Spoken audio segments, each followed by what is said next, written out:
Welcome to Aimpoint Hunts the Globe 4. My name is Rob Fickling and I'm the presenter of the Australian hunting television series Beyond the Divide.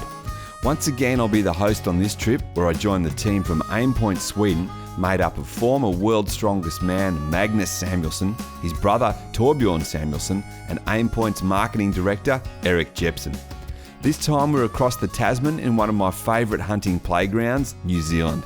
And over the coming episodes, we'll be taking on an epic hunt for multiple species, covering big game, small game, and waterfowl across both the North and South Islands. Helping us out would be guides Dave Ryan and Roger James, and our second episode gets underway as we board the helicopter and head for Tar Country.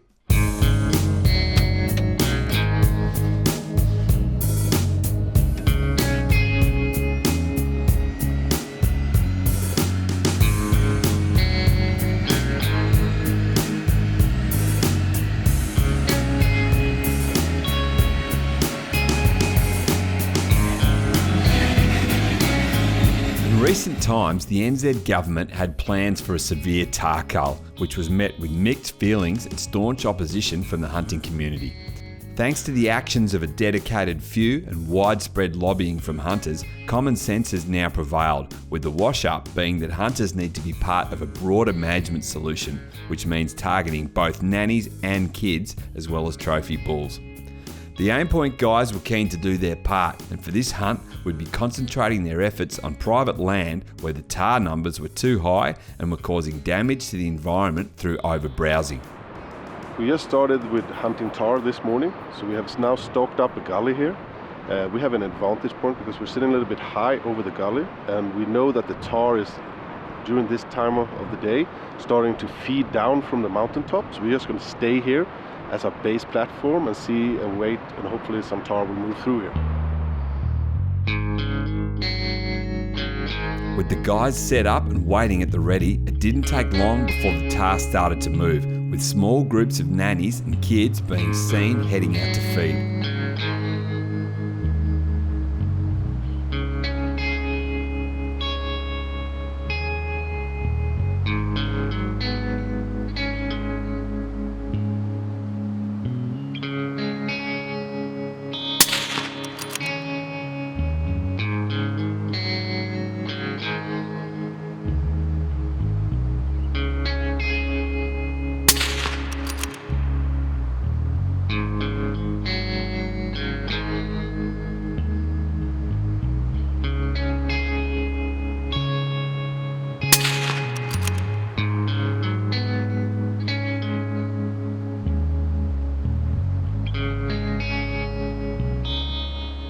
After a brief but exciting session, Erik and Magnus stalked further up the basin to glass for movement.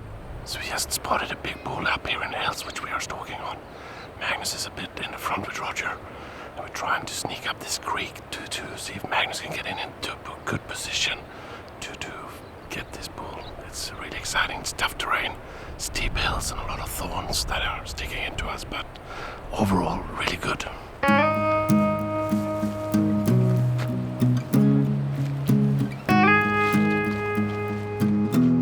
The bull was keeping the guys on their toes, and he'd now moved off into cover and disappeared from view. Moving towards where he was last seen, the bull broke across the scree and Magnus was ready. He got in a couple of well-placed long shots to pull up the very tough bull, and he crumpled into the tussock.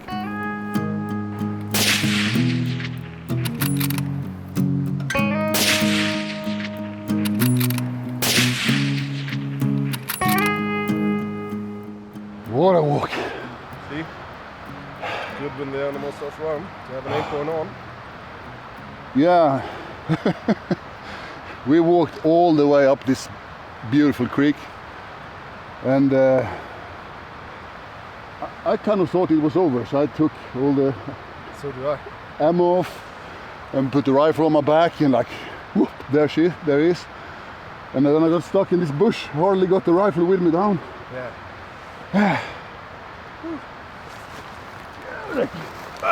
That was something. Good, man. Great. So I've been stalking this tar bull up this long, massive creek, and I had a glance at him pretty early on, and then he just disappeared. For a long time, I was kind of losing hope. I thought it was all over. I made high ground and tried to run fast and see if I can cut him off. And I stopped for a long time, couldn't see anything, and all of a sudden he just popped up. Tried to escape over to the other side, and Aimpoint movement, animal on the run, just swing through and shoot, and everything worked out fine. And couldn't be happier. Really great day here in New Zealand.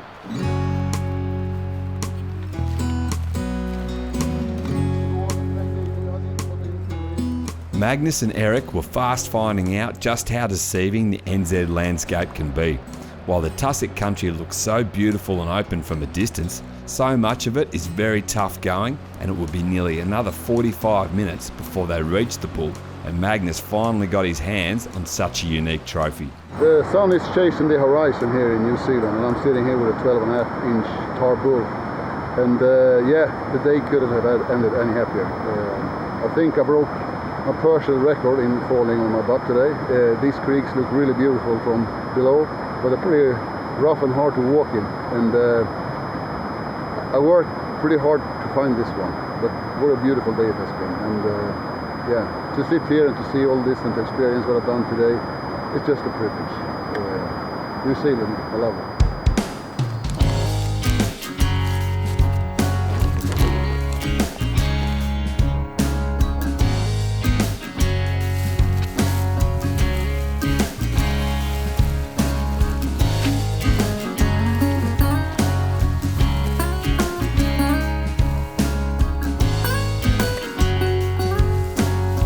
Early the next morning, over on the north side of the range, Erik and Roger were working their way up to the snow line, glassing the faces and looking for tar in the magic conditions. So after 2 days of heavy rain and snow up on the mountains, where we basically were snowed in, we had to pull off the mountain 2 days ago. We had a really nice bull back then, so we're currently just trying to stalk up the same mountain, which take a lot of time. So we started really early this morning.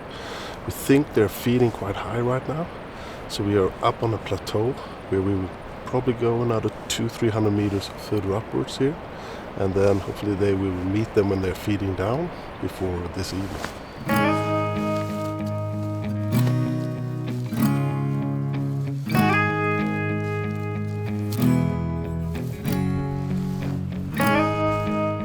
The guys kept on pushing and eventually got sight of a bull holding up high. As they so often do though, the bulls sucked them right up into the snow and bluffs.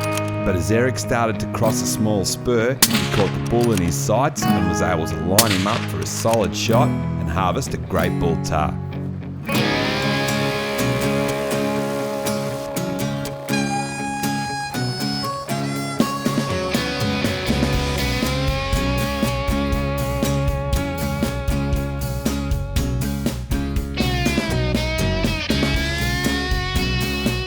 Back over on our side, just on sunrise, we headed across the valley in the Hughes 500 to again hunt the steep station country where the tar were in high numbers. Couldn't ask for a much better start for a morning's tar hunting. Very cold over there in the on the shadowy side, but beautiful over here in the sun. And we've just spotted a mob of tar up there. They're quite easy to see after this good heavy snowfall. We've just got to work out how we can tack on today, whether we can walk to them or whether we can get up a bit further with the helicopter. Ripper morning for a slingshot up the tops, hey mate? It is, mate. So what's it? I think those 2 days we had in the hut, I think all forgotten right now. I know. I was saying before how beautiful it was, and just while we were waiting, it just seemed like there was tar all over the tops. You said it's triggered it. This Yeah, just snow that's come on over the last 2 days, particularly yesterday with that southerly came through, has dumped this bit of snow, so those bull tar that we had down the Medigary down the bottom have now come up, and there was that group of nannies that's pushed across, so they're just out here because I suppose it's the fun time for the old stags, also catching the old bulls. Yeah, it's that transition time in at late April coming into the rut in sort of mid to late May, but it's interesting to see the tar we saw all had bulls on them. Yes. So our plan, big stalk around through these basins today and back down the bottom. There was a juvenile group that we've got up over here, but I think it's too small. There's that big bull that we saw break and roll down into that gully, so I think the best plan of attack is hold the easy country and keep our height and cut across this basin and we should be able to glass up into that shadow Mm-hmm. and just work our way on the right, true right, back down to the bottom. We've got a magnificent day, and even if we're down above the feeders this afternoon, Yes. rolls in, we might get them coming back down for feed. For flatlanders like me from Australia, this country's pretty intimidating. Beautiful on a day like today when there's no wind and the sun's out, but it can turn pretty nasty up here. Dave's got like 10 years experiences hunting guide and 10 years in mountain country like this. I'm going to get him to explain just really quickly some of the dangers and how you avoid getting yourself into trouble, and avalanche safety in basins like this after snows like we've had. As we're just discussing, we're just up here at the moment, just due to the light snow. If it was anything heavier, we wouldn't be up here, and particularly with different layers of snow, it's very dangerous, particularly in this environment. Today we've only got a couple of inches, hence that we're cutting across this basin. If it was a heavier snow, that would be nearly suicide, because we could have a crack avalanche and push us right down there. So currently I've got the two of the lads walking across. They're very safe because it's very marginal snow, but if we were up here, probably we wouldn't be up here in a sort of a more heavier snow period. How would you tackle it if you had to, mate? We would just carry up on the ridge and cut up over and around is the best course of action. Explain the dangers in those layers. If you've got hard packed snow that's frozen and then a softer layer on top, well, there's a shear line, and that can happen from a noise of a helicopter, a rifle shot or something that can cause that. Particularly up here, being a lot thinner, sound travels, and that could cause the avalanche to crack down through and sweep us up down to the bottom. We cautiously started off. In places, the fresh snow was deep, but for the most part, it was no problem, and we headed for the spur where we'd be able to glass down into the shadows of the next valley. There was nothing below us, but it was obvious the amazing visibility was working both ways, as we spotted a big bull across from us on the distant ridge, but he'd seen us too, and casually moved off to safety with his harem of nannies. Further down, we cut fresh tracks that led to a lone nanny keeping an eye on us from a safe distance. We were hoping to find a bull holding in one of the side gullies, but for now, the valley was still and quiet. As the day started to warm up, we moved further down out of the snow to hunt the lower country and glass the tussock and Matagauri, where the tahr also love to hang out, live and feed. Opposite and below us, we spotted a bull moving across the scree and heading for a side system. So we stayed on him, but the now swirling thermals meant he cut our wind and broke out opposite. Torbjorn was quickly into action and delivered a great running shot to anchor the bull directly across the gully at over 130 metres.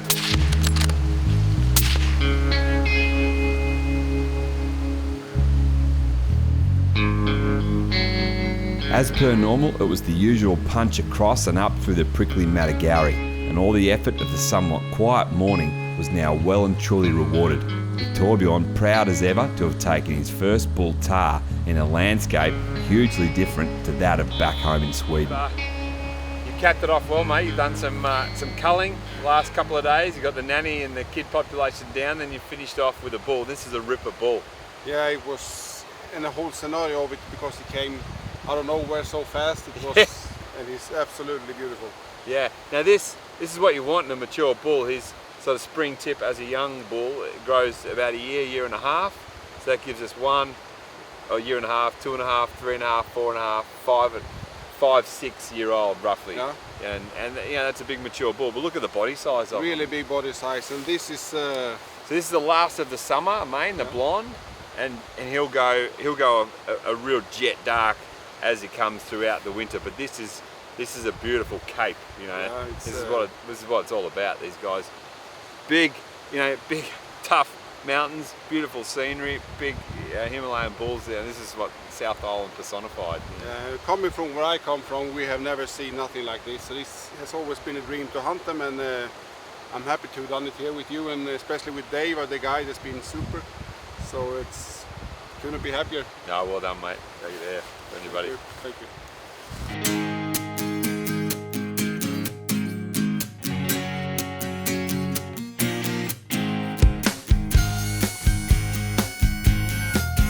Look out for more adventures in this series of Aimpoint Hunts the Globe 4. Coming up next, it's episode 3 and we're hunting small game on the South Island.